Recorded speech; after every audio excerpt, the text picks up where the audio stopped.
Jornalista esportivo mais influente de todos os tempos nesse país. Muito obrigado por estar aqui, Juca Kfouri. Você tá maluco. Primeiro, quantas vidas você já viveu, Juca? Porque não é possível. Eu já vivi, eu já te falei quando a gente vinha para cá. Vivi 6 vidas, ainda tenho a 7ª. Então explica essas 6. Então, a primeira foi quando eu tinha 7 anos de idade.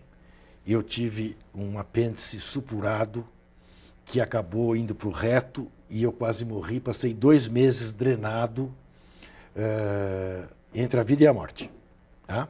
A segunda, eu tinha 9 anos de idade, fomos para o Rio de Janeiro e eu quase morri afogado em Ipanema. A terceira vez foi com uma viagem que eu fiz com os meus filhos. A gente foi ali para uma ilha no Caribe e o barco pegou ondas de 3, 4 metros e eu vi a hora que íamos morrer todos em plenas férias e não morremos. Mas saímos desse barco danificados. As férias quase foram perdidas porque os primeiros dias foram só para aliviar o trauma. Tá? Na 4ª vez eu fui fazer uma operação absolutamente tranquila e tive uma hemorragia que fui ressuscitado 2 vezes, né? A 5ª vez tive uma pancreatite porque descobriram, eu nunca tive nada, mas que a minha vesícula estava depositando uma areinha, todo dia uma areinha. Aí no que eu operei apareceu um trombo que subiu para o pulmão. Entendeu? E agora uma diverticulite, que não é uma doença grave, desde que você cuide. Né? E aí, então, estou cuidando. Então, mas eu tenho mais uma ainda. Então, Ricardo Teixeira, Blatter, vocês podem perder a paciência, porque, olha, vai viver mais 200 anos. Juca, qual é a importância do jornalismo esportivo hoje e como era há 50 anos, quando você começou? Cosme, vê bem, eu não acho que exista um jornalismo esportivo no Brasil. Existem diversos jornalismos. Você faz um tipo de jornalismo esportivo, né? Hoje eu estou fazendo um outro tipo de jornalismo esportivo, muito parecido com o seu, né? Na internet, blogs, né? Eu ainda faço a Folha de São Paulo 3 vezes por semana. Mas a imagem que hoje tem o jornalismo esportivo, essa é que me desagrada, porque, no mais das vezes, é a confusão entre jornalismo e entretenimento. Veja bem, eu não tenho nada contra o entretenimento, muito ao contrário, eu tenho tudo a favor do entretenimento, mas na hora certa. O entretenimento não pode ser desculpa para você deixar de informar o telespectador, o internauta, o leitor, o ouvinte. E esta é a tendência que prevalece hoje. É aquilo que eu chamo da laifertização do jornalismo esportivo. Você faz a gracinha para não magoar o sócio. Quem é o sócio? É aquele que te vende os direitos. Isso é um absurdo. Isso é um absurdo. Porque é o exemplo que eu sempre dou. Como é que os americanos tratam isso? A ABC, a NBC, como é que trata disso? A hora da transmissão do jogo do futebol americano, do beisebol, da NBA, você tem o espetáculo, você tem o show. Sim. Tá? Acabado o show, acabado o jogo, pro jornal das 8 horas da noite, entra o jornalismo.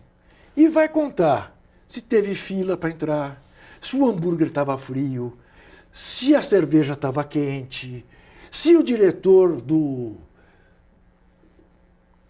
qualquer clube, do Mavericks, está sendo processado por sonegação de imposto de renda, se o diretor do São Francisco está sendo acionado na justiça por remessa ilegal de dinheiro para o exterior, faz jornalismo. Então, mas você consegue ver, então, há uma filosofia, assim, até um pouco indecente dessa coisa do entretenimento e não a notícia? Ah, sem dúvida. Há uma filosofia, não é só divertir. Eu tiro por mim, né? Pelo que me aconteceu, tá certo? Sim. Eu, durante 16 anos, sou diretor da revista Placar, né? Que tinha uma linha claramente definida, você conhece, Sim, você sabe, lógico, né? e adorava. Né? Sim. O Jornal da Tarde era um jornal diário, né? Que seguia essa mesma linha, quer dizer, não deixava de falar da emoção, não deixava de cuidar de texto, ao contrário, fazia jornalismo literário, né? Mas tem podridão? Conta. Sim. Descobriu, tem documento? Conta, né? Uma coisa Muito séria. bem. Sim. Sempre foi isso. Sempre foi isso. Eu me orgulhava de dizer em faculdade de jornalismo que eu trabalhava numa empresa cujo patrão dizia que quem mandava na empresa eram os leitores. Não eram nem governos, nem anunciantes. Muito bem. Um belo dia, essa empresa, que era uma empresa eminentemente de revistas, entra no ramo da TV, TVA, que depois vai se transformar na ESPN, para concorrer com a Globosat, né? E ele me chama e diz, olha, o Roberto Tivita disse que não vai vender, o Ricardo Teixeira disse que não vai vender nada, nenhum direito do Campeonato Brasileiro para o Grupo Abril, porque o Dr. Roberto Marinho manda na TV Globo, ele e Ricardo Teixeira manda na CBF, e você, Roberto Tivita, não manda na Editora Abril, porque você quer comprar um campeonato meu, mas você tem lá uma revista que toda edição bate em mim. E ele me chamou e disse, Juca, não é para elogiar, mas para de bater. E aí, para você, como é que Aí, foi isso? 25 anos de casa, 16 anos dirigindo Placar, eu falei assim, então, Roberto, vamos fazer as contas, porque eu vou embora. Porque você se orgulha de ter derrubado o Collor com a Veja e está se curvando ao Ricardo Teixeira, que é um bufão, Sim. além de corrupto, né? Os anos mostraram, e depois eu soube, eu já estava fora da Editora Abril, de uma reunião de diretoria em que ele me chamava de Cafuri, que ele bateu na mesa e falou, filha da mãe, não foi da mãe que ele disse, filha da mãe do Juca Cafuri, ele é que tinha razão. Esse Ricardo Teixeira não cumpre sentado o que promete em pé, ou vice-versa. É isso, é claro. Né? E como é que você viu, porque para mim foi muito difícil ver o final do Jornal da Tarde, como é que você vê o final da Abril? Então, primeiro, para mim também foi difícil ver o final do Jornal Mesmo da Tarde. não estando mais lá. Não, foi claro. O Jornal da Tarde, foi difícil ver o fim. Porque era o jornal que todos nós gostávamos, né? Eu fiquei 23 anos lá e até hoje os mineiros todos que estavam lá e tal, aquilo ali era uma delícia, né? Muito bem.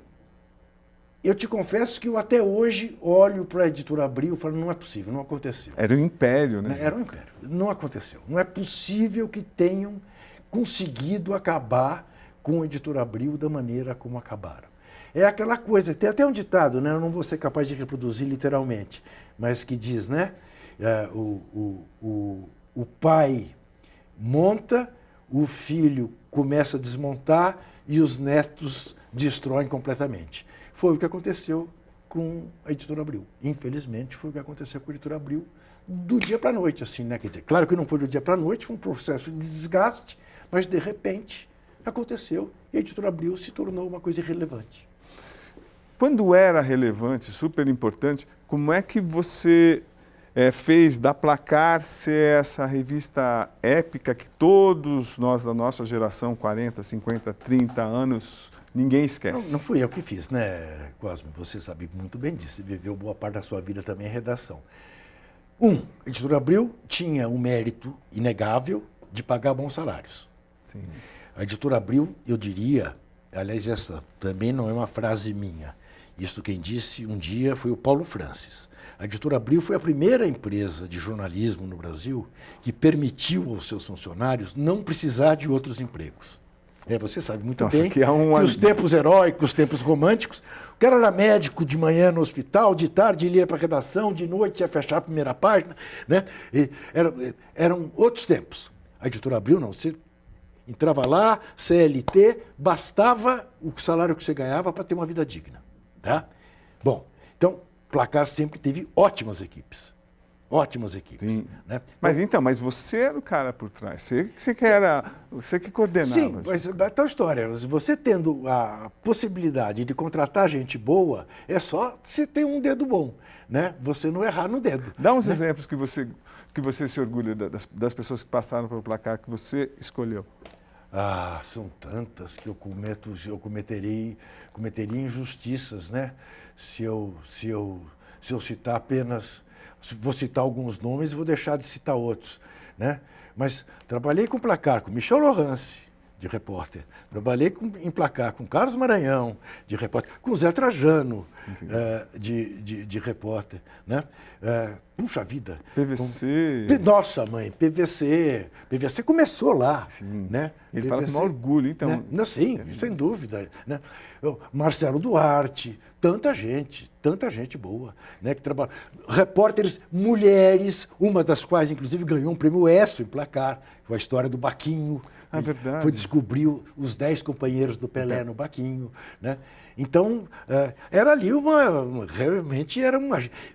Fotógrafos, JB Scalco, Lemir Martins, Sérgio Sade, no Paraná.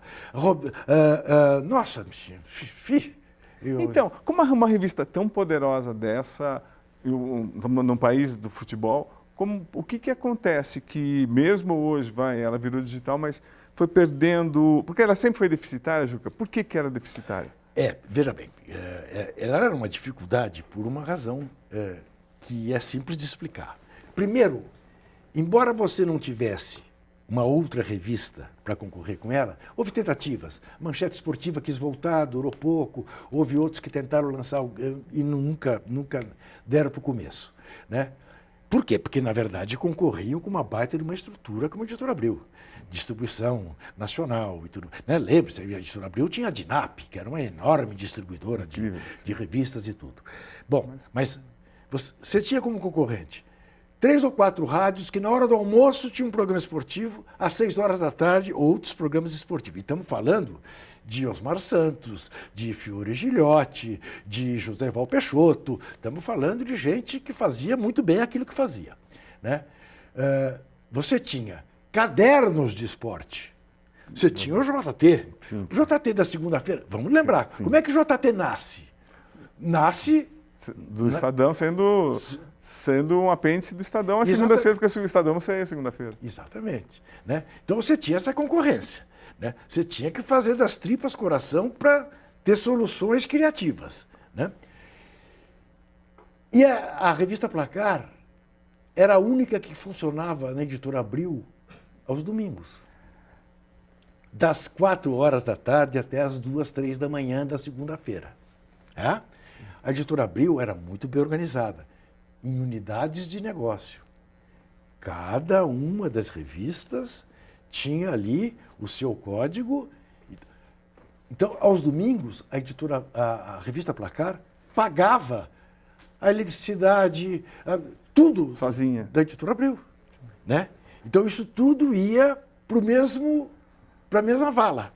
E você acabava, nas contas internas, tendo dificuldade. Agora, veja como são as coisas. Você sabe qual foi, do ponto de vista financeiro, o melhor momento disparado da revista Placar? Não. Parece mentira contar isso, mas é a pura verdade.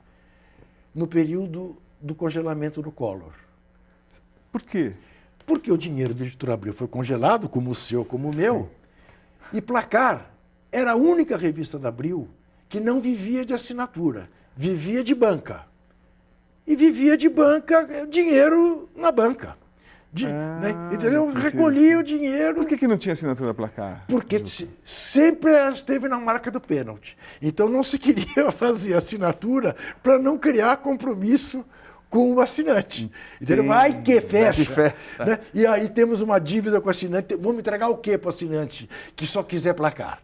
Então, ela não tinha assinatura. E esse período, eu ria com os outros. Eu fui tratado feito rei na Editora Abril. Que sensacional. Agora, veja uma coisa, Cosme, veja uma coisa. A Editora Abril era generosa, inclusive, com bônus de fim de ano. Eu, durante 16 anos, diretor de Placar, não recebi um tostão de bônus. Como assim? Um tostão. em 4 anos de revista Playboy, recebi 14º, 15º, 16º nos 4 anos, entendeu? Sim. E aí, né, a estrutura de uma e de outra. Exato. Agora, e aí vamos lembrar, Playboy era só você tocar, porque estava feitinha, brilhantemente feita. O meu cuidado era não estragar, era dirigir com luvas de pelica, né? Placar não, placar tinha que realmente ser muito, muito criativo. E, Juca, óbvio, não dá para falar da Placar sem falar do trabalho maravilhoso que vocês fizeram da máfia da loteria esportiva, então, em 82. Como é que foi enfrentar isso? Porque enfrentou até a Caixa Econômica, enfrentou muita gente poderosa. Esse era o hábito que eu tinha da Editora Abril, que é que eu te digo. Uma coisa era a revista Placar em 82, outra coisa aconteceu em 95, quando a Editora Abril incursionou pelo ramo televisivo e quebrou a cara, né? Eu dizia isso para o Roberto Tivita. Você quer fazer uma televisão? Quer mesmo? Precisa, porque é o passo futuro. Ele estava encantado com as antenas, que eram umas pizzas, né? Aquelas parabólicas. Isso, muito bem. Eu dizia, chama o Boni aqui, oferece 10% para ele e fala para ele montar a sua televisão. Não tente fazer uma televisão sem pegar alguém que seja do ramo, né? Ele nunca fez isso. Mesma coisa eu diria para o Dr. Roberto Marinho em relação à editora Globo. Você quer fazer uma editora de sucesso? Contrata o Tomás Souto Correia, que é o vice-presidente editorial da Editora Abril, que ninguém entende de revista como ele no Brasil, né? Também não contratou. Não virou uma editora de revistas importante, né? Bom, então, nós fizemos essa matéria com Sérgio Martins durante 1 ano. Pense nisso, Cosme, pense nisso. 1 ano que o Sérgio Martins investigou quadrilha por quadrilha. Em Curitiba, em Santos, em Salvador, no Rio. 1 ano. 1 ano. Até o dia em que ficou pronta. Eram umas 300 laudas. Tá? Eu peguei, fui ao Tomás Souto Correia e disse, eu tenho uma dinamite aqui que vai fazer uma revolução no Brasil. Vai ser um escândalo, porque nós estamos denunciando quadrilhas que manipulam resultados de jogos da loteria esportiva. Isso, veja bem, 82, estava falando ainda, e estão falando ainda de ditadura. Ditadura, total. O Tomás falou assim, eu não quero nem olhar. O Tomás não entendia nada de futebol. Não quero nem olhar. Você vai ao doutor Edgar de Silva Faria, que era o diretor responsável da Editora Abril, e vai entregar essa matéria para ele, vai dar para ele ler antes de qualquer coisa. Eu falei, tá bom. Ele falou, mas como é que você fez isso durante 1 ano sem que eu soubesse? Para ninguém pressionar. Para que ninguém pressionasse. Fui ao doutor Edgar, que era um prussiano. Um cara que tinha assim, uma postura corporal absolutamente invejável, tá? Sempre de gravata e paletó, olhos claros. Sentei, expliquei para ele, ele falou assim, deixa eu ler. Eu nunca vou me esquecer. Cosme, ele foi lendo. Não piscava o olho. Ali, pela 100ª lauda, ele pegou uma caneta e fez uma observação do lado. E até terminar de ler, ele fez uma segunda observação. Okay? Pegou, virou todas as laudas, entregou na minha mão, disse, há muito tempo eu não li aqui na Editora Abril. Ele era o diretor responsável da Veja também. Há muito tempo que eu não leio aqui na Editora Abril uma reportagem tão bem feita. Meus parabéns. Se você me permite 2 observações, que seria melhor você mudar se você achar que eu tenho razão. Se não, não. O quê?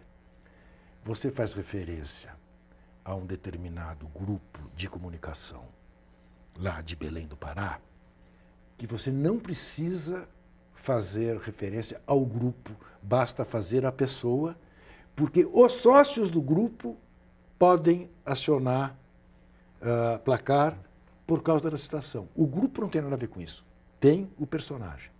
E uma segunda observação, que eu não vou forçar a memória, nem sequer me lembro bem. Eu acatei ambas, descemos e publicamos, né? A revista vendeu feito água, né? E aí Foi uma semana dos jornais todos de televisão, foi uma repercussão absolutamente brutal. Né? Então, e acabou a Luteca. Né? A loteria acabou, perdeu a força. Agora, achei muito interessante a desconfiança, né? Porque até você escreve no livro no seu livro, excepcional livro, que os favoritos, as pessoas jogavam um triplo no favorito e nas zebras eles cravavam. Essa era uma bandeira que eles deram. Exatamente. Quem que observou isso, Juca? Mas aí você era a mera... Porque é que eu não quero me alongar. Mas qual que é o ovo da serpente? Onde é? Mas o que aconteceu? A primeira vez que eu fui à Caixa Econômica e pedi para ver os cartões sorteados, não me deixaram ver. Já? Não me deixaram ver. A segunda vez, e que eu ameacei lá, que eu ia fazer um escândalo, porque eles alegaram sigilo bancário dos cartões. Eu falei, não, eu não quero ver o nome de quem ganhou, eu quero ver os cartões. Né? E eles, mas por que eu ver porque... E aí, quando na segunda vez eles me mostraram os cartões, eu olhava isso, né? Corinthians e Jabaquara, cravado no Jabaquara. Outros jogos que você tinha uma evidência que era uma zebra categórica, cravado na zebra. Outros, cravado só no favorito. E outros triplo. Você diz, mas por que Portuguesa e Milan, entendeu, tá triplo? Cacilda, mas não é possível, que é claro que o Milan vai ganhar da Portuguesa, né? E aí, essa foi a diferença. Eu pude ver o nome das pessoas que tinham... E anotei. Né? Mas antes disso, justiça se feita e seja dita, o Sérgio Martins tinha, em Santos, descoberto um grupo. E foi assim que começou. Ele entrou na minha sala e disse, Juca, tem um fio da novela, um fio do novelo em Santos. Posso puxar? E eu digo, a gente chamava ele de Surdinho. Surdinho, vai em frente e eu vou voltar à Caixa para ver se agora eles abrem para mim. E assim foi. Não, incrível, influenciou demais até o jornalismo investigativo, que a gente do JT, vamos buscar outras coisas. Isso. E, Juca, outro fato marcante, assim, absurdo e de muita coragem, o apoio da revista até um movimento que, se eu não me engano, foi você que deu o nome, uma tal de democracia corintiana. Então. Explica, porque as pessoas têm que entender a ditadura, como é que foi essa coragem, como é que foi esse ato de coragem até editorial. Então, aí, Cosme, eu te digo o seguinte, eu tive a sorte de poder juntar o útil ao agradável, né? Porque sou corintiano, não sei se você sabe, mas eu sou corintiano. E aconteceu no meu time. Né? Já havia acontecido no meu time a faixa pela anistia, no Morumbi, Corinthians e Santos. Né? Com um companheiro seu de Jornal da Tarde, o Fonzinho, Antônio Carlos Fon, sim, né? Sim. Que foi um dos que... O Chico Malfitani, que também... Incrível, sim. Foram, né, dois que ergueram a faixa, né? E além do Carlos McDowell. Bom, aí começa aquele movimento da democracia corintiana. A gente querendo votar para presidente. Né? A ditadura já não era aquela coisa... Né? Lembre-se, tínhamos tido eleições para... E iríamos ter eleições para governador, né? Em 82. Iríamos ter eleição para governador, tivemos. Né? O MDB fez uma vitória assombrosa pelo país afora. Né? Você sabe muito bem que a imprensa esportiva, além de conservadora, sempre foi muito reacionária. Você tinha oásis. O Jornal da Tarde era um oásis, Osmar Santos era outro oásis, né? A Placar era outro oásis, mas era o Bodão no JT, né? Era o Osmar na Rádio Globo, éramos nós na Placar. E aí a gente resolveu abraçar aquilo. A história do nome da democracia corintiana foi um acaso, né? Quer dizer, eu usei a frase e o Washington pegou e transformou na marca, né? Eu me orgulho mais, você sabe do que, na verdade? Do dia 15 vote. Por quê, Cosme? Por quê? Por uma razão simples. A extrema-esquerda não queria que a eleição fosse levada a sério. Fez campanha pelo voto, fazia campanha pelo voto nulo, porque dizia que as eleições para governador eram uma concessão da ditadura. E que você não aceita a concessão da ditadura. Ditadura você derruba. E ponto. E a gente dizia, não, derruba, mas derruba pelo voto. Estabelecer, se a gente conseguir levar muita gente para votar e o MDB ganhar de goleada, vai ficar insustentável para a ditadura. Essa mesma discussão houve no Chile com aquela coisa do voto sim ou não, né? Que tem um documentário maravilhoso a respeito. Muito bem. Então, eu, numa conversa com Sócrates, com Casagrande, com Vlá, com o Adilson, escuta, por que a gente não põe... Claro que você não pode pôr vote no MDB. Não, mas você pode pôr estimulando as pessoas a votar. Quem vai ser contra? Dia 15 vote. Você está estimulando as pessoas a votar. Quanto mais gente votar, mais provável é uma vitória da oposição. É evidente que não foi por isso que a oposição ganhou, mas que ajudou. Entendeu? Aí tivemos o quê? Ganhou Franco Montoro em São Paulo, ganhou Leonel Brizola no Rio, ou no Rio Grande do Sul, ganhou Tancredo em Minas, enfim, ganharam os grandes nomes da oposição, né? E foi muito bom. Marcos Freire, em Pernambuco. E aí foi proibido, né? Aí depois nunca mais se permitiu usar a camisa de futebol por fins políticos. Mas quem foi a ideia? Vamos colocar atrás. Ah, bom, mas aí é Adilson, né? Adilson. Porque isso é uma coisa que precisa também a gente ter claro. Não diminui em nada a democracia corintiana. Mas a democracia corintiana nasce com o consentimento da direção do Corinthians. Não é um movimento contra a direção do Corinthians feita pelos jogadores. É um movimento feito com o abraço da direção do clube.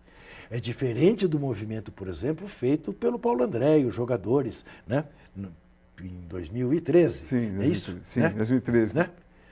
Ali foi uma coisa que eles tiveram a coragem dos jogadores, os capitães e tal, fazerem uma coisa contra a estrutura, contra a CBF, contra não sei o quê, e enfiaram o goela dentro, né? E depois foram sendo caçados paulatinamente. O Paulo André foi parar na China, né? Verdade. Não se esqueça. Então, mas, Juca, então, e o envolvimento da revista Placar na democracia? Então, aí a gente apoiava a democracia corintiana.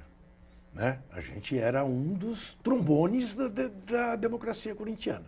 Né? Me lembro até, uma vez, não me orgulho disso, para te falar a verdade, mas aconteceu, vou contar. Alguém fez uma reportagem, era o Sérgio de Souza, o chefe de redação, alguém fez uma reportagem crítica em relação a alguma coisa da democracia corintiana. Se eu me lembro bem, é quando os jogadores começaram a ir tomar cerveja no Bar da Torre. Sim, após os Bar treinos. Da Torre. Sim, Arthur de Almeida, que eu digo, gente boa demais. Arthurzinho. E eu peguei, li aquilo e falei, não, por que criticar? Não tem por que criticar. E o Sérgio falou, não, mas é o repórter que acha que tem que criticar. E eu falei, sim, mas o diretor acha que não tem que criticar. E aí nunca me esqueço, que ele disse, l'état c'est moi? É o Luís XIV? E eu falei assim, não, Le Magazin c'est moi. Nossa, que sensacional. E eu vou mexer. E mexi.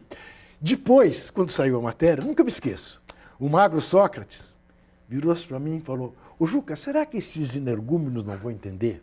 Jogador de futebol gosta de cachaça, não é de cerveja, é de cachaça. Em regra, jogador de futebol sai do treino, vai para casa e enche a cara de cachaça. Quando nós saímos daqui do treino, vamos para o Bar da Torre, ninguém desce engradados de cerveja e fica tomando cerveja até se embebedar. Cada um toma no máximo uma cerveja e meia, 2 cervejas. E vai embora para casa sóbrio e hidratado. Doutor Sócrates. Não é fantástico, né? Sóbrio e hidratado. Né?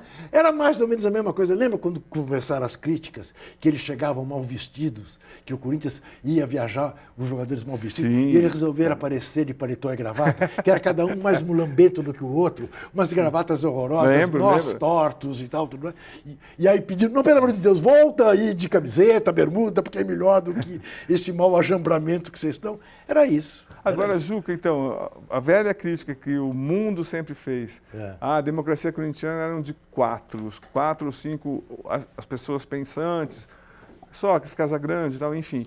Você, no seu livro, você diz peremptoriamente que não. Não.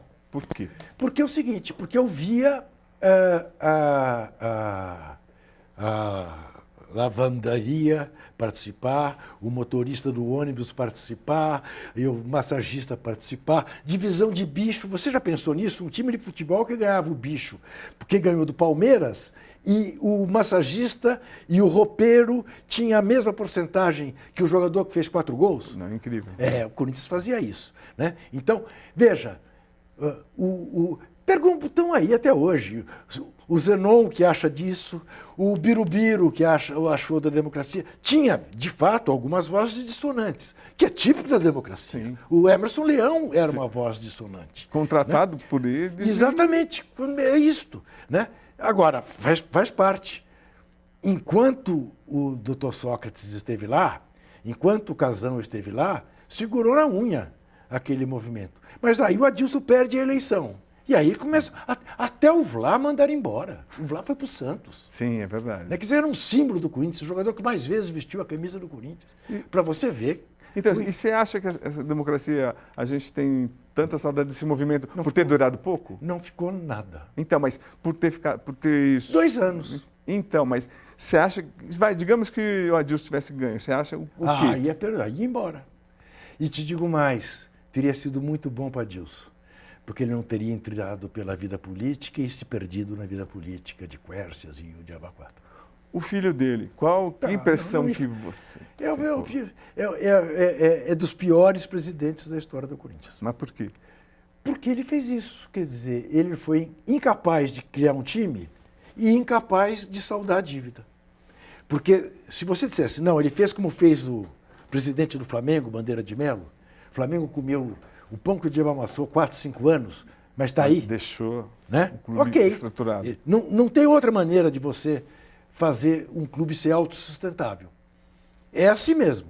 Vai ter que zerar, vai ter que transformar a dívida numa coisa que o seu faturamento permite pagar, não é?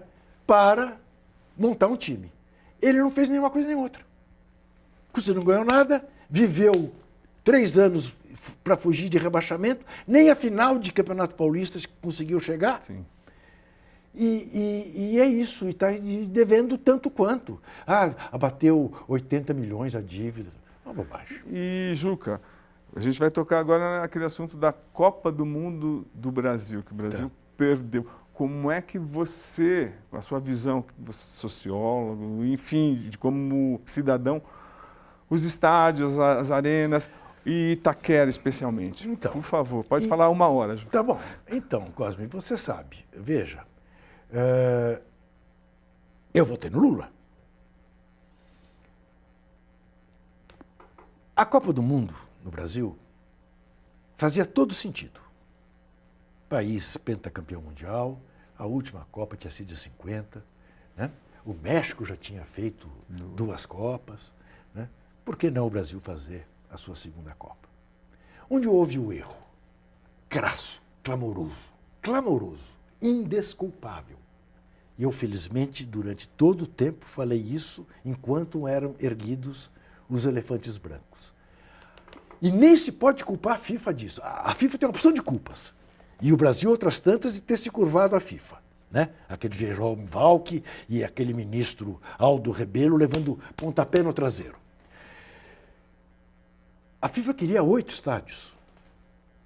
Nós apresentamos 12 estádios.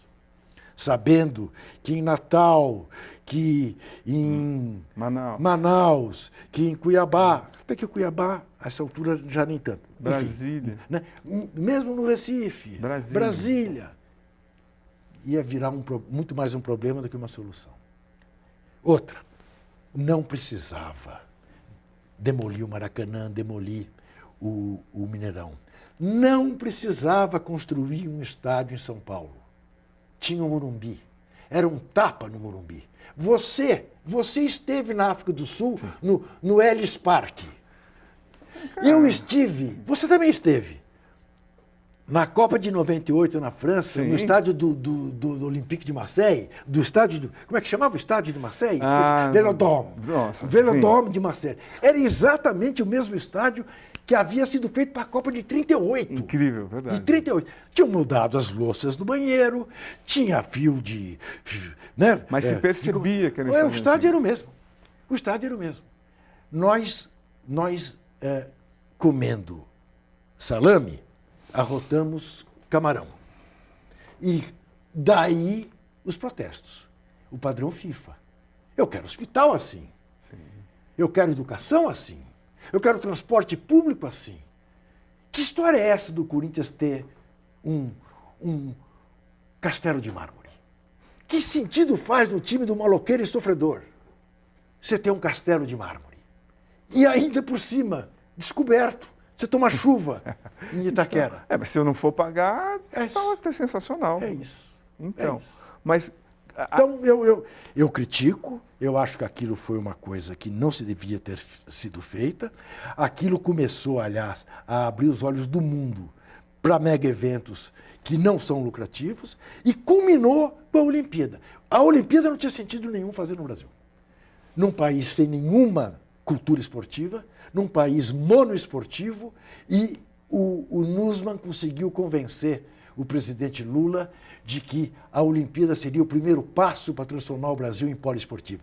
Você só faz a Olimpíada quando você é um país poliesportivo. Não é primeiro passo de coisa nenhuma. Culmina o processo, coroa o processo do Tanto país. Que não sobrou nada. Nada. Está tudo sucateado, aquela cidade olímpica. O evento em si foi uma beleza. Foi magnífico o evento, da abertura ao fechamento. Mas ficou o quê? Então, aí eu te pergunto, a primeira pergunta que eu fiz, qual a importância do jornalista esportivo? Ele não deveria ter as denúncias, as matérias profundas? Mas aí, de novo, Cosme, vem a questão dos sócios do evento. Os sócios do evento. Está todo mundo ganhando. Entendo. Agências de propaganda ganhando muito. Construtoras ganhando muito. Meios de comunicação ganhando muito. Então, não é isso? Então, silêncio. É isso. É isso. Né? Como furar a bolha? Como você exercer um jornalismo independente? Né? Porque eu apanhei, você não queira saber. Você não queira saber o que eu apanhei. O que eu apanhei porque... Você não é nacionalista. Não sou nacionalista. Coisa de tucano. Está batendo no... Não pega. Né? E aí o tempo provou. Juca, no seu livro você coloca também de uma maneira brilhante, eu achei, que o país, a nossa postura de jornalismo esportivo, a gente favoreceu pessoas como João Avelange e Ricardo Teixeira. Como é que... Explica esse cenário, por favor. Então, Cosme, o que me doía? Né? Quer dizer, quando eu... Vou te contar. Eu viro chefe de reportagem de Placar em 1974. Estou trabalhando no Abril desde 70, trabalhava ali no Departamento de Documentação e Pesquisa, né, para atender a revista Placar, depois viro gerente do departamento e sou convidado a ser chefe de reportagem da Placar. E começo a ouvir conversa de repórter, né? Seus amigos. E contando uma malandragem de um roubo do outro. Eu dizia, escuta, gente, vamos publicar isso aí. Por que não? Não, Juca, isso dá trabalho, depois eles processam, e aí a empresa não defende, e você tem que arcar com isso. A revista de futebol é para entretenimento, é para a pessoa... Já leu tanto de polícia, já está com a cabeça cheia. Quando compra Placar é para se divertir, para se distrair. E eu não me conformava com aquilo. Eu dizia, não, o cidadão, o leitor tem o direito de saber, tem o direito de se emocionar com as coisas lindas do esporte, mas tem o direito de saber das falcatruas. Não é possível que você não publique as falcatruas. Aí, em 79, eu viro diretor da revista. Eu falei, agora vai fazer. Né? E começamos a fazer. Tá certo? O Cosme, não tenho nenhum orgulho de dizer isso. Eu respondi a mais de 100 processos do Ricardo Teixeira. Ricardo Teixeira barra CBF. O tesoureiro da CBF, o diretor de futebol da CBF, o Blatter, depois o Marim, o João Avelange nunca. Nunca? O João Avelange ensinou para o Ricardo Teixeira e ele não aprendeu o seguinte, o Avelange dizia, nunca processe um jornalista, porque ganhe ou perca, ele jamais vai esquecer e nunca mais vai largar do seu pé. Que acaba sendo verdade. E é verdade. É verdade. Vamos ser sinceros. A relação humana, é verdade. É verdade. É verdade. Eu publiquei muitas coisas, digamos, não elogiosas em relação ao João Avelange, mas nada parecido com a minha sede de pegar o Ricardo Teixeira. Tá? Porque eu vivia indo ao Rio de Janeiro responder processos no Fórum do Rio. E como ele tinha parte dos desembargadores nos voos da alegria da CBF, como você bem sabe, para as Copas do Mundo, com família, em hotel 5 estrelas, ingressos para jogos da Copa do Mundo, acontecia de coisas assim, o Cosme. Eu chegava no fórum a 1h que estava marcada a audiência para 1h30, às 4h30, o juiz chamava a mim e o advogado e dizia, olha, infelizmente ficou muito tarde, vamos marcar para daqui a 15 dias. E nos fazia voltar. Qual era a tentativa? Era de que eu nunca mais fosse contratado por lugar nenhum. Tá? Porque ficava caro, né? Passagem e tal. 2 pessoas, né? E se encasquetasse de perder uma ação civil, era a Editora Abril, ou depois a Folha de São Paulo, que teria de pagar. Né? Então, era uma chateação. Então, eu não tenho orgulho nenhum. Tem gente que diz, eu já fui processado 150. Eu não tenho nenhum orgulho disso, porque foi um pé o tempo todo. Né? E eu vou te dizer mais. Aquelas ações que eu perdi em primeira instância e, eventualmente, perdi em segunda, depois do FIFAgate, ganhei no Supremo todas elas. Todas elas. Mas, Juquinha, não pareceu que é uma perseguição pessoal, assim, o que o Ricardo Teixeira e o João Avelange tinham de tão ruim? Só para essa nova geração entender. Eles usavam o dinheiro do futebol em seu benefício. Como assim? Como eles tinham esse poder? Como? Eles faziam um contrato com uma grande empresa, faziam um contrato, fosse de venda de exclusividade de campeonato, fosse de patrocínio, fosse o que fosse, e tinha uma parte. Tanto que o Ricardo Teixeira, um dia, na suprema cara de pau que o caracteriza, disse ao repórter Sérgio Rangel, que você conhece bem, da Folha, né? O Brasil é o melhor país do mundo. No Brasil não existe crime de corrupção privada, só pública. Ele só se ferrou mesmo naquele episódio do jogo de Portugal em Brasília, que entrou dinheiro público porque o Sandro Rossell, ex-presidente do Barcelona e sócio dele, né, desavisado, meteu dinheiro, foi captar dinheiro público do governo de Brasília, e aí deu-se o problema que deu-se. Mas, veja, por que o Ricardo Teixeira não pode sair do Brasil? Porque a Interpol prende. Como Marco Polo Del Nero não pode sair do Brasil, porque a Interpol prende. Como o Marim não podia sair, foi preso, passou lá. O octogenário passou 2 anos preso, né, nos Estados Unidos e foi solto graças à generosidade da justiça americana, né, por causa da Covid. Vai morrer na prisão de Covid, então liberta. Né? Então, eles usavam o futebol, né, com aquele discurso do sacrifício, né, que era o que mais me irritava. Fazia o discurso da abnegação, né? E faturavam fortunas à custa do futebol. E se julgavam campeões do mundo. Porque ainda outro dia ele disse isso, né? Saiu publicado no Metrópolis. Né? Ele fez vazar uma conversa dele com um grupo dele de WhatsApp. Não sei se você viu isso. Não vi isso. Vale a pena você ver. Semana passada. Ele disse assim, é uma das coisas mais patéticas, ridículas, basta você ouvir. Começa assim a fita. Bem, eu estou há muito tempo afastado do futebol e não quero proximidade com o futebol. Mas já que vocês estão me pedindo opinião, eu vou dar a minha opinião. Olha, o que é este Edinaldo Rodrigues? Ele é um nada. O que ele está fazendo com a seleção brasileira? Nada. Como foi a organização do jogo Brasil e Argentina? Outro nada. Olha, eu não quero dar entrevistas à imprensa, eu posso ser muito criticado por tudo que fiz. Mas pus 2 estrelas na camisa da seleção brasileira. Eu ouvi aquilo, eu dava gargalhado, eu dizia, mas será que ele acha que ele está enganando alguém? Que isso é uma coisa vazada por alguém que foi, o traiu dentro do grupo e passou por um jornalista? Acho que alguém é trouxa, né? Agora, ele de fato tem razão ao dizer que ele pode ser muito criticado por tudo que fez, porque ele realmente, né, sangrou o futebol brasileiro, e ele não se chama nem Rivaldo, nem Romário, nem Ronaldo, ou o Fenômeno, ou o Gaúcho, né? Para se dizer que pôs 2 estrelas no peito.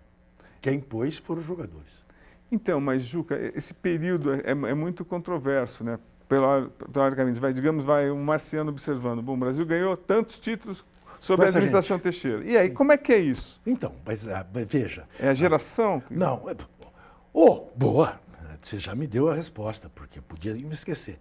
Ô Cosme, vamos pensar junto, nós dois, né? Eu sou um pouco mais velho do que você, acho que sou bastante mais velho, né? O Brasil teve, durante quase meio século, de 56 até 2002, 2003, 2004, 1, 2, 3 gerações de jogadores absolutamente geniais.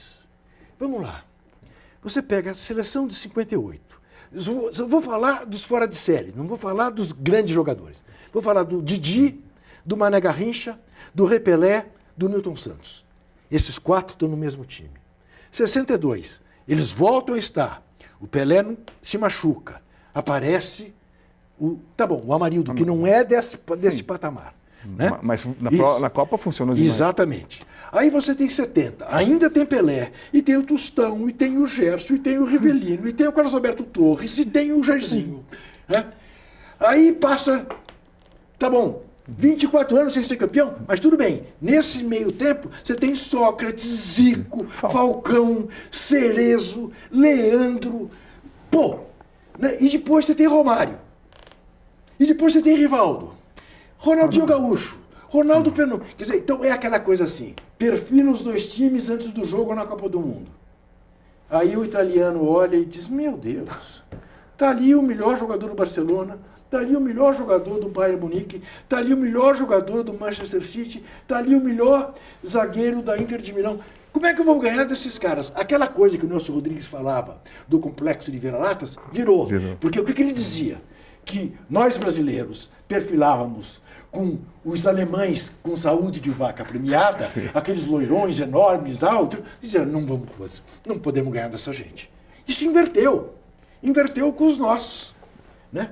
E isso perdurou até acabar essa geração dos Ronaldos. Porque quem estivesse na presidência ia ganhar o título. Sem dúvida, sem dúvida. Sem dúvida. E aí você sabe que aquela coisa, rouba, mas faz. É isso, infelizmente. Né? Não é assim também com o presidente de clube? Exatamente. Bom, ganhou o título. Ganhou, está do bom tamanho. Não.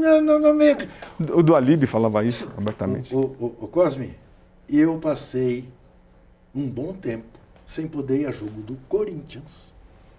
Não é jogo do Palmeiras, o palmeirense me chateia, o do São Paulo. Do Corinthians. Porque como eu denunciei a máfia russa que tomou conta do Corinthians, aquele movimento MSI, né? Nossa. Berezovski. Lembra do Berezovski? Dinheiro viajando. Morreu em circunstâncias muito misteriosas num hotel em Londres. Né? Morreu a la Putin. Né? Mafioso russo. Eu, como denunciei e chamei aquilo de doping financeiro, porque era dinheiro sujo, de tráfico de arma, de tráfico de droga, eu chego um belo dia no Pacaembu, vou para a cabine, que você se lembra, exposta no meio das numeradas, e as pessoas nas numeradas, você é um corintiano, coisa nenhuma, você se faz de corintiano, você é contra o Carlitos Teves, você é contra o Mascherano, você... Como é que faz? O Corinthians ganha o campeonato, não ganha? Ganhou em 2005, daquele jeito, sim. Né? Daquele jeito, né? O pênalti do Fábio Costa no Tinga, que virou expulsão do Tinga. Sim. E depois, né, 11 jogos melados e tal. Enfim, ganha, não ganha? Sim. Tá de bom tamanho. É essa mentalidade tacanha, né? Infelizmente, essa é a mentalidade tacanha, que é também muito da vida política. Sim, não era assim com o Adhemar de Barros? De fato, o doutor Adhemar de Barros rouba. Mas faz. Então tá bom. Juca, qual que é o escândalo que mais te doeu na carne, na tua carreira jornalística? O que mais te revoltou? Mas aí fora do esporte. Não, no esporte. No esporte. Ai, rapaz, também olha... O FIFA Gate. E o FIFA Gate... Não foi uma confirmação do que... Foi, mas então aí é que estava. Primeiro, veja você. Você sabe onde é que eu estava quando explode o FIFA Gate? Não faço ideia. Eu vou te contar.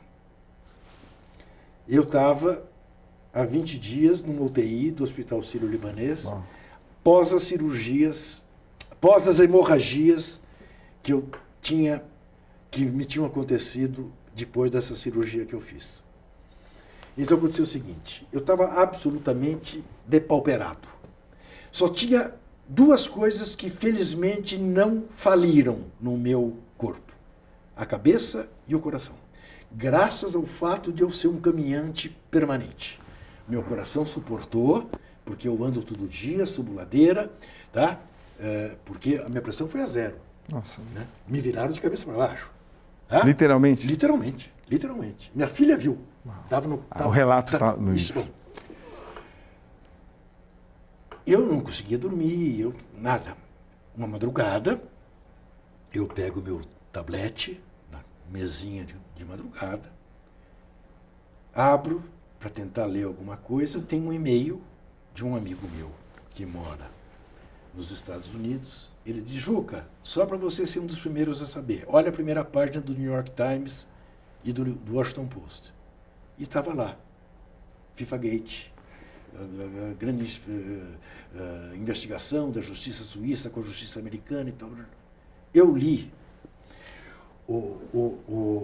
Cosme, eu não tinha força para botar no blog isso assim. Eu não posso me aprofundar porque estou aqui no hospital e não estou com condições. Mas vai explodir. Daqui a 6 horas o Brasil vai acordar com um baita escândalo no futebol e tal, não sei o quê. Não tive força para pôr isso. Eu não conseguia te responder um WhatsApp. Que loucura. Tá? De tão avariado que eu estava. E aí, eu passei 3 ou 4 dias vendo a cobertura da nossa televisão e às vezes, te confesso, dizendo, não fala assim, Tino. Você sabe, você sempre soube disso tudo. Agora tá todo mundo estarrecido pra cima de mim, não. Vai, pelo amor de Deus. Pelo menos recato. Né? Pelo menos recato. Né? Agora que não tem como segurar, transbordou, tá todo mundo horrorizado. Sempre se soube. Nunca ninguém teve dúvida disso. Né? Então a indignação veio também muito por isso. Por aqueles que se fizeram de surpresos, de chocados com tudo aquilo que estava acontecendo. E eu não conseguia escrever uma linha, eu não conseguia falar no rádio, eu não conseguia nada. Eu assistia aquilo e eu brincava comigo mesmo. Se eu tivesse morrido ontem, eu imagino o velório seria assim, mas pelo menos podiam ter esperado. Mas um dia o cara vê, pelo menos isso aconteceu, o Marinho ser preso, o Diaba 4 e tal, e ele morreu antes, sacanagem. Entendeu? É isso. Porque era uma situação tão revoltante, mas quem trabalhava com isso estava cansado de saber. Mas a gente não tinha prova, Juca. Sim, bom, é a tua história. Prova. Você pega um FBI e vai competir. Mas esta é uma boa discussão, né? Jornalística. Sim. Né? Jornalística. Vê bem, eu não sou da polícia. Eu não sou da justiça, eu não tenho um mandato parlamentar para fazer uma CPI, para investigar a sua vida e quebrar seu sigilo. Né? Eu trabalho com indícios. Eu trabalho com depoimentos, eu trabalho com testemunhas, né? Eu trabalho com a minha apuração, né? Então, você toma os cuidados que eu tomo. Sim. Não, mas isso aqui é muito grave, peraí, devagar. Eu vou te contar um episódio, aliás, para você ver como é que essas coisas são. Devagar com andor, porque isso aqui é muito grave. Eu preciso pelo menos 3 pessoas me confirmarem isso. Perfeito. Né? Bom, então eu vou te contar um seguinte episódio. Tá? Alguém me diz... Lembra-se do episódio do Marinho tungando a medalha de um goleiro Sim. do Corinthians, acho que na Taça de São Paulo? Da São Paulo, Taça São Paulo. Não, ele pôs no bolso a medalha. Aí alguém me diz, ô Juca, ele não pôs apenas a medalha no bolso. Naquele dia, ele estava tão absolutamente fora da casinha que ele pegou um picolé do vendedor de sorvete na tribuna de honra do Pacaembu e pôs no bolso, Juca. E esqueceu, derreteu. Eu falei, tá bom, legal, muito obrigado, muito bem. Dias depois, num almoço com amigos, alguém me diz, você sabia que o Marinho fez um gato e roubou energia no prédio que ele mora, do apartamento de baixo? Eu lembro que você publicou isso. Lembro. Eu falei, Não é possível. menos, vai. Menos porque o Marinho é rico o suficiente. Vai fazer gato, ele pode fazer um tigre. Gato, não. Né? E entrou por aqui, saiu por aqui. 2 meses depois, um outro almoço, com pessoas que eu nem conhecia tanto, não tinha intimidade. O filho do dono do apartamento de baixo conta na mesa. Você acredita que esse Zé Maria Marim roubou energia do meu pai durante mais de 6 meses e tal, papá? Até ele descobrir, demorou. Aí eu, pera, me conta essa história direito. Que E loucura. o cara me conta a história direito. Eu chego em casa, no dia seguinte, dia útil, telefono para este empresário, que era simplesmente o presidente do grupo Ultra. Assessoria de imprensa. Me atende lá um colega. E eu pergunto para ele, escuta, eu podia falar com o doutor Paulo? O que é o assunto, Juca? E eu, assim, eu vou falar com ele e te retorno. 2 horas depois ele retorna e diz, ô Juca, a história é absolutamente verdadeira. Agora o doutor Paulo te pede o seguinte, para não publicar o nome dele. Porque são vizinhos, vai ser desagradável. Eu falei, tá bom, eu não preciso publicar o nome dele. Eu quero contar o milagre, eu não preciso contar o santo. Mas eu lhe pergunto o seguinte, se, e quase obviamente, o Marinho me processar, o doutor Paulo será minha testemunha? Pergunte a ele. Volta, o doutor Paulo diz que será a sua testemunha. Eu publico. Marinho processa. Chega o processo e eu ligo para esse jornalista. Eu digo, olha, chegou o processo. Doutor Paulo confirma que irá. Chamam para audiência. Ligo para ele, ó. Não, ele já foi intimado, mas ele está muito doente. Eu falei, ai. Mas, ô Juca, ele irá, mesmo muito doente. Ele chega de cadeira de roda. Nossa. De cadeira Que de hombridade. roda. Tá? De cadeira de roda. Você sabe que hoje em dia, você talvez não saiba, tomara que você não saiba. Não existe mais o escrivão, porque é tudo gravado. Ah, não sabia. É tudo Sim. gravado. Começa a audiência, chama a testemunha, entra o doutor Paulo, de cadeira de roda. E o juiz pergunta, doutor Paulo, é verdade que durante 6 meses o senhor pagou uma conta de luz muito mais alta do que deveria ter pagado pelo seu apartamento, porque tinha um gato com um apartamento de cima ou de baixo, não me lembro bem. E ele diz, fio de voz. O jornalista só se enganou. O jornalista se enganou. E eu pus a mão na cabeça. Num ponto. Não foram 6 meses. Foi mais de 1 ano. Que loucura. Eu acabei chamando Eletropaulo. Ela foi lá e descobriu que tinha de fato um gato no apartamento do Dr. Marinho. o juiz, eu estou satisfeito, sou vou embora. Deu a sentença ali. Ali. Me absolvendo. Tá? Eu não tinha uma prova. Eu não tinha um documento. Eu não tinha o gato, a conta de luz do Dr. Paulo. Nada. Sim, entendo. Entendeu? Entendo. Agora, se eu pudesse quebrar o sigilo bancário, pedir as contas telefônicas de luz, aí eu teria. Mas é assim que a gente faz exerce o ofício da gente. Né? É assim. Então, mas conversando com outros colegas, você é considerado mesmo uma das pessoas que acabou com a ingenuidade da imprensa esportiva. Porque a gente pode cobrar, invadir e checar coisas que a gente só aceitava. Então, porque por décadas e décadas, CND... Então, e é isso. Então, a gente precisava ser chacoalhado. Agora, só mudando o que estão me pedindo aqui, não, assim, seria um caos se você viesse aqui e não falasse de um jogador meio magro de Ribeirão Preto. Que ligação é essa e como é que foi? Que relação é essa, Juca? O Cosme, eu costumo dizer o seguinte. Amigo, durante o exercício da profissão, enquanto jogava futebol, eu fiz só um em toda a minha vida. Tenho 53 anos de carreira. Dr. Sócrates. Dos filhos se conhecerem, de eu ir passar fim de semana em Ribeirão com ele, dele vir jantar em casa, almoçar em casa. Ele adorava o macarrão lá de casa, o Alfredo, né? Enfim. Só ele. Fiz outros, um dos quais eu te confesso, até me arrependo de ter feito, que não devia ter me aproximado tanto do Rei Pelé.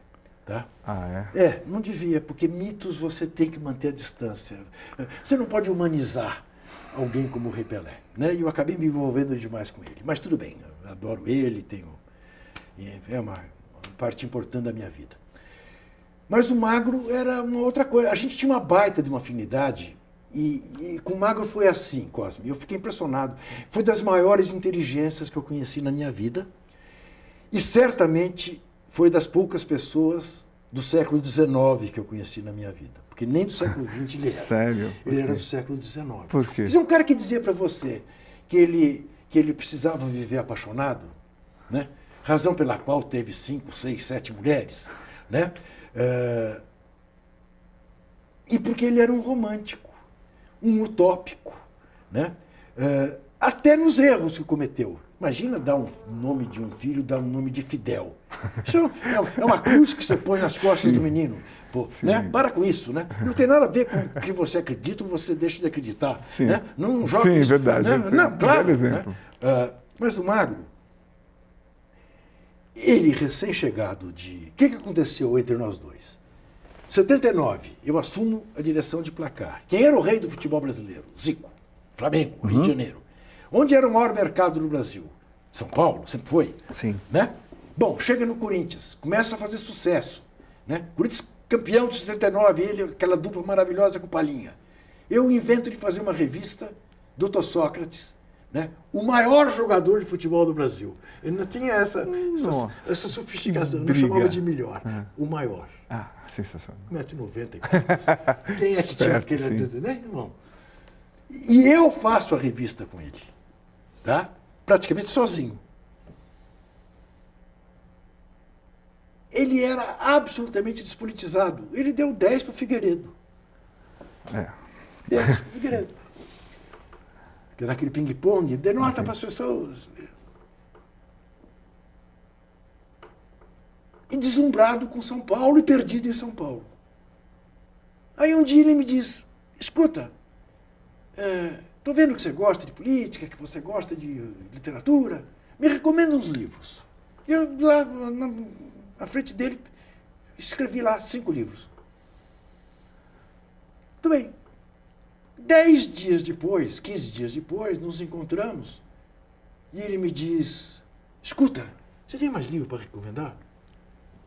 Eu falei, doutor, eu tenho uma porção.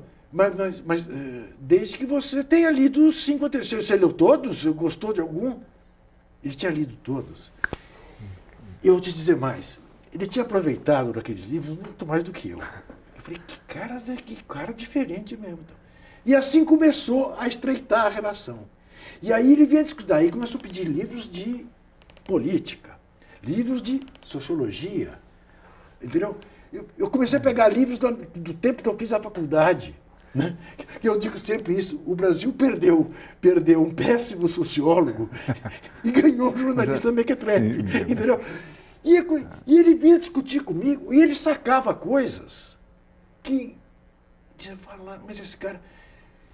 E um dia eu fui com ele a Brasília e um cara começou a passar mal no avião e o comissário de bordo, tem um médico a bordo, ele levantou-se, foi lá e em 2 minutos o cara estava bem.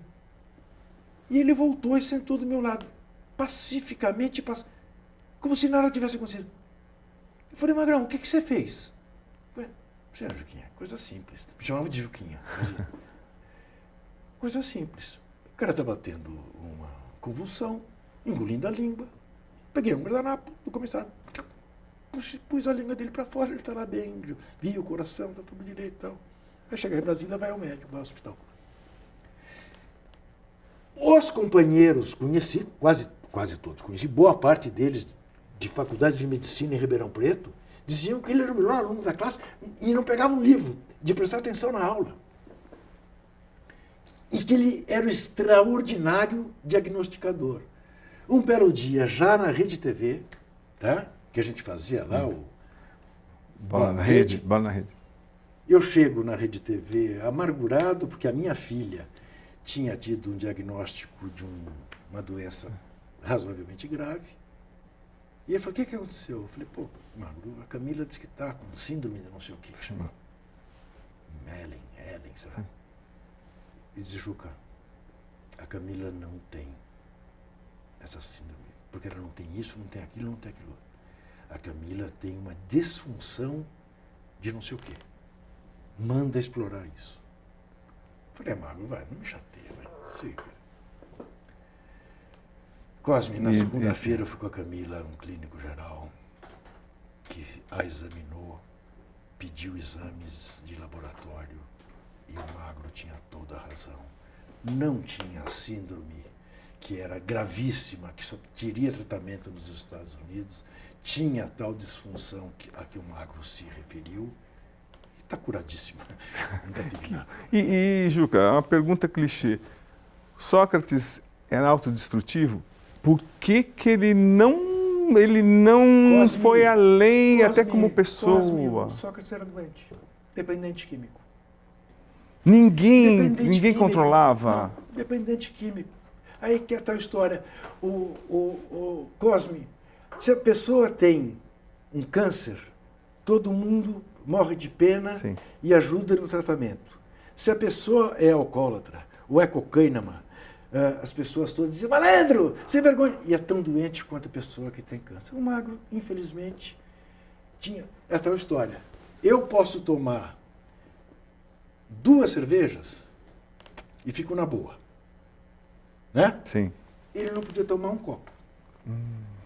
Um copo. Tomasse um copo, uma. Não parava. E 2. O fígado ia embora. E ele sabia. É médico. Ele sabia, então, é isso. Né, os sintomas que estava tendo. Né? Mas quantas vezes eu não conversei com ele? E eu perguntava para ele, Magrão, você está ligando o Ferroce? Sim. Né? E ele disse, Juquinha, vou viver sem fumar, vou viver sem poder tomar um trago. Entendi. Eu parei de tomar cerveja, parei. O médico falou que eu não posso tomar, não tomo mais. Tomando vinho. O Magrão, mas vinho é muito pior do que cerveja, que tem muito teor alcoólico muito maior. Que pena. Mas não tinha, preciso viver apaixonado. Vamos falar de um time que você detestou. Acho que é de 82, se não me engano. Que time que era aquele? Então, e qual que é a tua conclusão que teu coração chegou? Então, aquele time, sabe qual era a maior qualidade daquele time? A seleção brasileira, se está se referindo, sim, evidentemente, não é o Corinthians. Não, é a seleção. É a seleção brasileira. Sabe qual é a maior qualidade daquele time? Eu vou te falar. Você queria ser amigo de todos aqueles jogadores. Você queria levar para casa o Leandro, baita figura, o Oscar, outra baita figura, o Júnior, outra baita figura, o Cerezo, o Falcão. infelizmente, Sim, perdeu-se. sim. Mas, enfim, Sócrates, Zico. o Magro, o Galo, o Éder, né? o maluco do Chulapa, e mais, pasme, Cosme, o Julito Coutinho, que era um homem de bem. Presidente da CBF. Ex-presidente da CBF. E Medrado Dias, que era o diretor de futebol da CBF. Tele Santana, que me pôs no colo quando eu era criança, eu... na Bahia. Entendeu? Então, você tinha, além do futebol encantador daquela gente, eram pessoas gostáveis, admiráveis, sem máscara alguma, né? Pessoas apaixonantes. Então, e a química não virou o título pelo quê? Porque futebol é futebol e a Itália jogou melhor que o Brasil aquele dia. E vai fazer o quê, Costa? Jogasse 10 vezes, a Itália perderia 8, empataria uma vez e ganhava aquele dia. Aquele dia da foto de capa do Jornal da Tarde. Do menino chorando. Do menino chorando. E choramos todos. Não, e eu dei um murro na mesa lembrando, Júnior, sai daí! Tão inteligente. Agora, veja, né? A culpa de Cerezo. Né? Então, Júnior. Então, mas me explica então, Júnior, com a sua visão, a magia daquela seleção, dentro de campo, qual que era? A magia daquela seleção era fazer coisas que hoje, né, a gente vê os times do Guardiola fazerem, e você viu a entrevista do Guardiola no dia em que meteu 4-0 no Santos, e que o repórter brasileiro pergunta para ele, onde é que o senhor inventou esse futebol? Ele diz, você é brasileiro? Sou. É o futebol que meu avô e meu pai me faziam ver a seleção brasileira jogar. Né? Você se lembra que... Você quer uma situação... Quantas vezes você, que foi a estádio a vida inteira, quantas vezes na sua vida você teve a emoção estética de ver 10 horas da noite em Sevilha, sol, a banda do Custódio de Melo tocando Aquarela do Brasil, que não é uma música que toca em estádio, né? A banda tocando...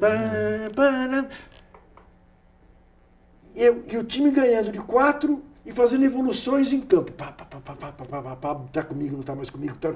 Aquela coisa de jogo de toque só e tal. Era uma coisa de louco. Eu nunca vou me esquecer do seguinte, de um jornal, o da Luz, que no dia seguinte a derrota do Brasil para a Itália deu como manchete: não se entende mais esse mundo. Brasil eliminado. Espetacular. É isso. Espetacular. Juca, tem alguma história de bastidores de 82 que você guarda, além de ter chorado como o que você chorou? Mas tem tantas também, né? Porque, não, mas o Cosme, também ali, você convivia com os jogadores, você ia visitar os jogadores na concentração, conversar com os jogadores. Eu nunca me esqueço, no dia seguinte à derrota, eu chego lá em Masbadó, na concentração do Brasil, e o Magro me diz, o Galinho quer falar com você, está lá na piscina. E eu desço para ver o Galinho. O Galinho estava tomando sol, num cadeirão. Aí ele fala para mim assim, ô Juca, meu pai ou minha mãe leram para mim o seu editorial da Placar. Porque eu lamentava que essa geração magnífica, que alguém como o Zico jamais possa ter a chance de ganhar a Copa. Você só se enganou numa coisa. Eu vou jogar a próxima Copa. Eu devo isso à bola. Que espetacular. E jogou, né? E você viu com que sacrifício, né? Sim. Você lembra daquilo, né, Costa? Sim. A gente chegava na seleção brasileira às 8 horas da manhã, ele estava lá fazendo ginástica com o time, fazendo musculação, fazendo... Foi muito cruel. Aquele jogo contra a França foi muito cruel. Aquilo não existe. Aquilo não existe. Coisas do futebol. Só o Botafogo é pior que aquilo. Então, Juca, agora o que muda o Brasil ganhando a Copa e passando esse período agora que estamos vivendo sem a conquista da Copa e sem uma geração, 3, 4 jogadores, a gente vivendo na dependência de Neymar. Como é que você analisa esse momento agora? Você vive na dependência de alguém que é extremamente talentoso, mas que foi incapaz de virar adulto. É o menino Neymar. Porque tem um pai possessivo, obcecado, que o tamponou, que fez dele um Peter Pan. É o que ele é. Né? E aí, é claro, não vai servir. Vai se machucar sempre, na hora H. Entre outras coisas, porque não leva a vida de atleta. E você sabe disso perfeitamente. Quem não leva a vida de atleta é mais facilmente machucável. Porque não escapa. Você se lembra no começo da carreira do Neymar que a gente achava que ele era de borracha? Sim. Né? Porque ele vinha, dava e fazia escapar. Agora qualquer um pega. Né? Porque ele não tem mais reflexo para sair da pegada. Prende demais a bola, vai levar para outra Em um décimo de segundo faz diferença. Agora, Juca, imagina você com, sei lá, com 21 anos, você escolhe seus melhores amigos e você vai para a Europa e vocês vão viver uma vida entre vocês que a crítica não chega até você, você é o melhor em tudo. Como é que fica a cabeça de alguém? Isso, assim? exatamente. Essa que é a dificuldade. Como é que não se trabalha psicologicamente a cabeça desses jovens que vêm de baixo, que de repente viram reis do mundo, né? E que o Maradona não é muito diferente disso. Como é que você larga o Maradona em Nápoles? Com a Camorra. Como é que você faz? Pois é, foi a vida, a opção. E o Barcelona, né, ele não serviu para o Barcelona. Isso. Então, mas Juca, não deveria também ter um tratamento psicológico para Dunga, para Filipão, para Tite, que ficaram completamente dependentes desse Neymar? Sim, sim. E eu jurava para mim mesmo que depois da Copa da Rússia, para a Copa do Catar, o Tite ia mudar o tratamento com o Neymar. De alguma maneira mudou. Né? O pai dele não frequentou mais a concentração e tal, não tinha as festas, não tinha nada, mas ele continuou Neymar dependente. Né? Mas o Tite tem isso como característica, né?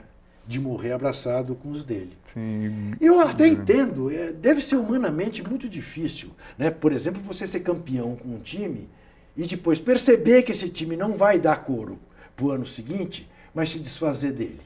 Né? Você sabe onde nós estamos vendo isso? Aparentemente, para minha dó, para minha pena, porque sou fã deles, no Golden State Warriors. O Steve Kerr está morrendo junto com o Green, Sim. que virou um doidivanas, só doidivanas, né? E, enfim, não é mais, aquele time não é mais aquilo. Tem que mexer naquele time. Mas é como você disse, é difícil mexer. Pô, eu ganhei 4 anéis com os caras. Então, como é que eu agora vou mandar algum deles embora? Vou desfazer isso aqui. Juca, eu estou lembrando de uma coisa que também é bem fundamental, que é legal a gente desfazer ou não. Na verdade, você foi ministro do esporte? Nunca. E não Pelé? O que as pessoas falavam tanto na época que você manipulava o Pelé? Você sabe disso. Você sabe. Então explica, por favor. É uma delícia. Veja você. Você que criou a Lei Pelé, você Lei Juca. Isso é. Estou aqui com o meu companheiro, com a Yuri, e vocês estão vendo ser entrevistado alguém que controla o Pelé, que mandou no Pelé, que fez com o Pelé, o que ele bem entendeu. Eu estou reproduzindo que ninguém perguntou para você. Não, sim. Então, maravilha. O Cosme, dá-se o seguinte. Senhor Fernando Henrique eleito.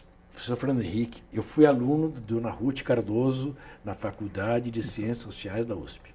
Não fui aluno do Fernando Henrique porque ele foi cassado pelo golpe de 64. Mas fiz seminários de sociologia com Fernando Henrique Cardoso. Ajudei na campanha de Fernando Henrique, na campanha dele derrotado para prefeito de São Paulo por Jânio Quadros. Tá?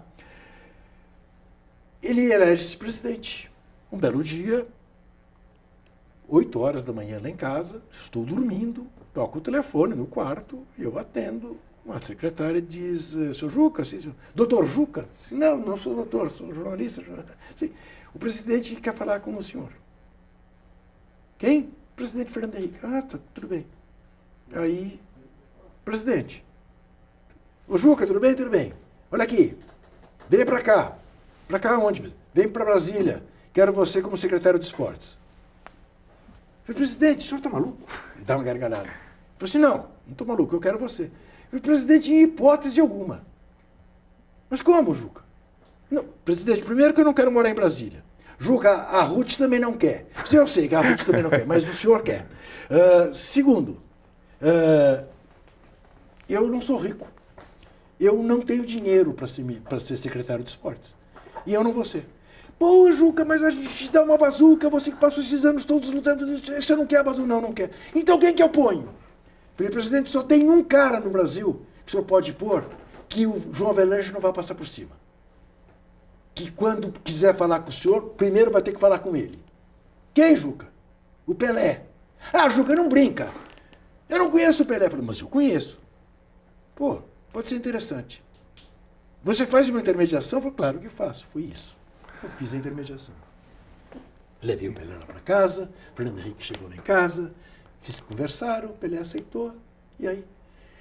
E quando eu digo para você que é por isso que eu me arrependo de ter me aproximado do Pelé, é porque aí virou isso. O Juca que fez a lei, o Juca que mandou no Pelé. O Juca foi funcionário do Pelé. E Juca, então, outro assunto também que você vai gostar de falar. O tempo provou que você estava errado, que jornalista pode fazer propaganda ou não? O que você... Vamos lá. Vamos lá. Cosme, Sim. primeiro deixar claro para você o seguinte. Eu não separo as pessoas entre jornalistas que fazem propaganda e jornalistas que não fazem propaganda. Não separo. Eu separo as pessoas entre pessoas que têm caráter e pessoas que não têm caráter. Essa é a separação que eu faço. Eu e minhas circunstâncias achamos que eu não posso fazer propaganda. Eu já erro muito na apuração das coisas que eu faço para me comprometer amanhã em fazer propaganda para uma cervejaria, por exemplo. Não quero fazer mais alcoólatras do que já tem no Brasil. Não devo dar esse exemplo. Sim, não devo dar esse exemplo. E duas, que eventualmente seja uma sonegadora de impostos e eu estou fazendo propaganda dela. Ou de um sistema de saúde que deixa 120 mil famílias na mão porque era dirigida por um malandro, tá certo? Como, sei lá, já aconteceu. Então, esse risco eu não quero correr. Acho que você não deve correr.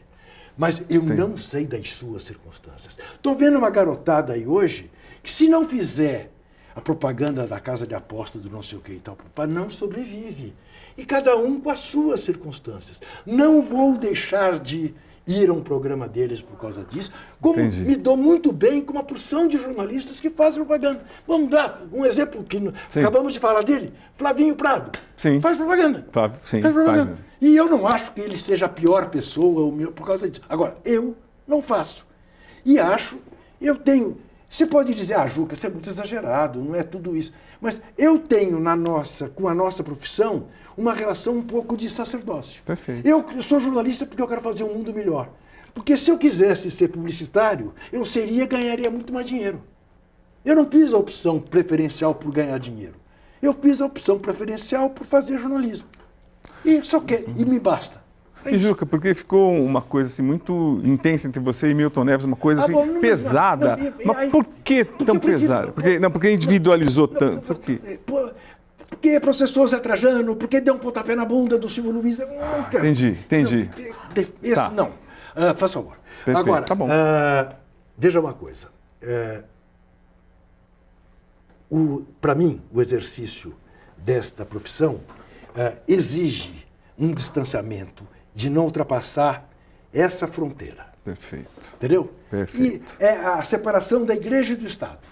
Agora, não transformem isso, dizer, ele é comunista, ele é contra a propaganda. Não, eu dirigi revistas, eu fui a diversas agências de propaganda, falar das revistas que eu dirigi para vender anúncio, página. Agora, não o meu testemunho.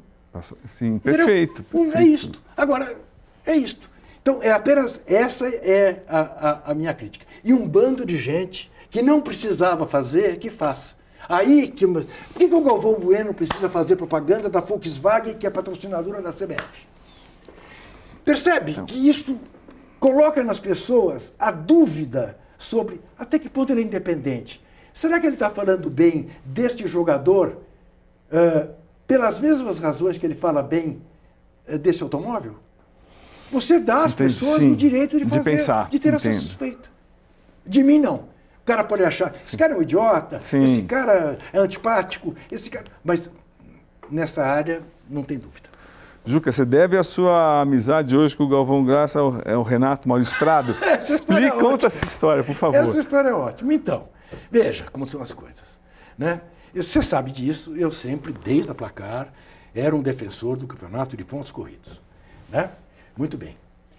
Começa a se discutir o Estatuto do Torcedor e uma das questões ali postas era o campeonato de pontos corridos, porque era o direito do torcedor de saber a programação de um ano do seu time. E só com o campeonato de pontos corridos você tem essa garantia. Né? Porque se é eliminado nas quartas de final, às vezes passa 2 meses sem jogar. Muito bem. A TV Globo era contra. Marcelo Campos Pinto, que também não pode sair do Brasil, que nem o Marinho, que nem... Bom,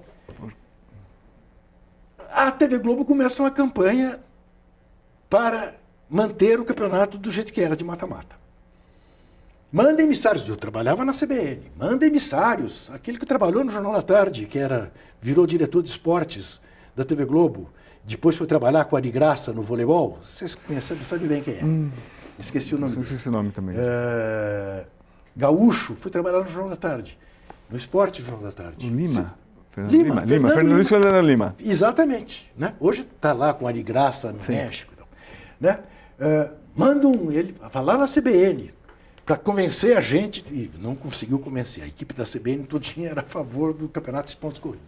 Aí um belo dia o Galvão abre uma transmissão de seleção brasileira dizendo que se campeonato de pontos corridos fosse bom, a Copa do Mundo era disputada em pontos corridos. Aí eu escrevo uma coluna na Folha dizendo o seguinte, olha, existem dois tipos de desonestidade, a desonestidade material e a intelectual. A intelectual foi o que cometeu o Galvão Bueno.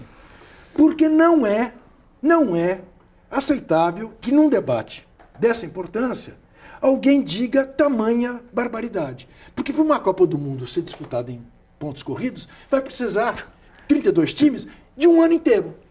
E aí não tem futebol nos clubes. Não é possível. E, aliás, esse é o meu argumento. Todos os outros campeonatos são mata-mata. Um tem que ser de pontos corridos. Bom, ele ficou fulo da vida. Desonestidade, você também? Isso, foi. Disse que ia me processar. Felizmente não processou. Mas isso foi lá atrás. Né? Muito bem. 2010, estou na sala de imprensa lá de Joanesburgo. Ele vem com o Arnaldo César Coelho, não sei quem, e passa por mim sem me cumprimentar, e eu passo por ele sem cumprimentá-lo. O Arnaldo põe a mão na cabeça e fala, não, vocês sempre foram amigos, vocês viveram juntos e tal. Não é possível. E eu assim, continuamos sem nos falar. 2012, Londres, Olimpíada. Ele tem o arranca-rabo que teve com o Renato no programa da Sport TV. Ao vivo. Né? Que tinha lá o presidente, tinha lá um cara do vôlei, né, mesmo? Sim, que não devia falar daquele jeito. Isso, e aí, o Renato brincou e ele não entendeu e brigaram. O Renato estava no mesmo hotel que eu estava. Tomamos ambos o Javelin, né, que é o trem-bala, 7 minutos, né, a estação Rei Charles até a cidade olímpica de Londres. Descemos do Javelin. Quem vem vindo? Galvão Bueno. Que não falava comigo, mas não falava com o Renato desde ontem à noite. Ele não teve dúvida. Foi e me abraçou. Eu abracei, Galvão, que bom, quanto tempo que a gente não se vê, que você não fala, tchau. Vamos correr para pegar o Javelin para Londres, vai, na boa. Aí eu abraço o Renato e falo, Renato, você acaba de reatar minha relação com o Galvão Bueno. Que espetacular. E aí, depois disso, vida normal, nos encontramos outras vezes e tudo bem. Assunto encerrado. Juca, eu ficaria com você mais 200 horas, mas 3 últimas perguntas. Juca, a impressão que dá, pelo menos para mim, uma coisa particular, acompanhando você, Galvão, mesmo Mauro Naves, que esteve aqui há pouco tempo, uma geração importante, com conteúdo, mostravam caminhos, com coragem para enfrentar o sistema. Eu sinto que o jornalismo esportivo está muito mais democrático, internet, todo mundo tem direito, não precisa nem de diploma. Então, mas eu acho que é muito superficial. O nível está assim, as pessoas não estão contextualizando, não estão entendendo nem o que acontece na vida delas, quanto mais no esporte. Que visão você tem? A tua, infelizmente. Veja, eu louvo a democratização ao acesso, né, dos meios. Mas eu não tenho dúvida em dizer que é necessário que haja limites. Que certas coisas devem ser feitas por especialistas que são capazes de saber quais são os limites. Razão pela qual eu sou francamente a favor de uma regulação da mídia. Porque liberdade de imprensa não permite as pessoas caluniarem o outro. não permitem que você use uma rede social e diga barbaridades da tua mulher. Sim. Sem nenhuma responsabilidade. E acha que tem o direito de fazer isso, né? Porque não tem a menor noção daquilo que está fazendo. Então, é preciso você botar um freio nisso. Veja que coisa curiosa. Nós nunca, as nossas empresas de comunicação, nunca aceitaram a discussão de uma lei de regulação da mídia. Nunca. Agora estão aceitando. Por quê? Porque tem o Google, porque os estrangeiros... Agora tem o mundo globalizado chegando aqui e dando... Usa o que você fez e acha que não tem que pagar pelo que você fez. Né? Agora, ô Cosme, você gramou, comeu muito pó, pisou muito barro para poder sentar, fazer seu blog e dar sua opinião. Muito. Muito. Muitos anos. Anos. Décadas. Décadas. Agora qualquer um vem, senta e dá sua opinião como se fosse... E acha que tudo bem. E que você é que não sabe nada. Entendeu? Isso vai refletir como, Juca, então, veja nas bem, pessoas? para deixar claro para quem está nos vendo, eu não sou saudosista. Sim. Tá? Eu me divirto com o Lionel Messi, com o De Bruyne, com esse menino Bellingham do Real Madrid, que é extraordinário, com o Haaland, com o como é que ele chama? O Hendrick, né? Eu me divirto com eles do mesmo jeito que eu me divertia com o Pelé. Do mesmo jeito. Tenho o mesmo prazer. Acompanho com a mesma atenção. Tá? Não quero dizer que, no nosso tempo é que se fazia bom jornalismo, isso está impedido, agora nunca mais se fará. Não, pode se fazer sim, com as novas plataformas, com os novos meios. Agora, é necessária uma readequação. É necessário que se veja o que mudou, como mudou e como fazer isto voltado para a boa informação, não para essa cafajestagem que a gente está vendo, né? Desta mentirada que corre por tudo quanto é canto, né? O fenômeno das fake news, que sempre existiram, sim, mas agora é em doses absolutamente quilométricas, né? Por causa dos meios. Juca, você sempre foi uma pessoa completamente voltada para o jornalismo de cabeça, assim, até com política. O quanto você sacrificou a sua família? Cosmo, vou te falar uma coisa, que gozado. Você sabe que eu pensei nisso, né? Na hora que você me convidou para vir aqui. Que coisa gozada. Ai. Você é bom repórter é bom repórter. Cosme, nada. Jura? Cosme, nunca ninguém poderá dizer, e eu jamais poderei dizer, eu não vi meus filhos crescerem. Eu vi meus filhos crescerem. Eu fiz lição de casa com todos eles. Que ótimo. Eu saía de fechamento da Placar. Placar fechava 2 vezes por semana. Uma vez às quintas-feiras de madrugada, outra vez no domingo. Na quinta-feira, eu saía de Placar, às vezes, às 7 horas da noite, 8, ia para casa, sentava com o André e com o Daniel, fazia lição com eles, punha os dois na cama, cantava, voltava para a redação. Chegava na redação 9 horas da noite, 9h30 da noite, e fechava até as 2 da manhã.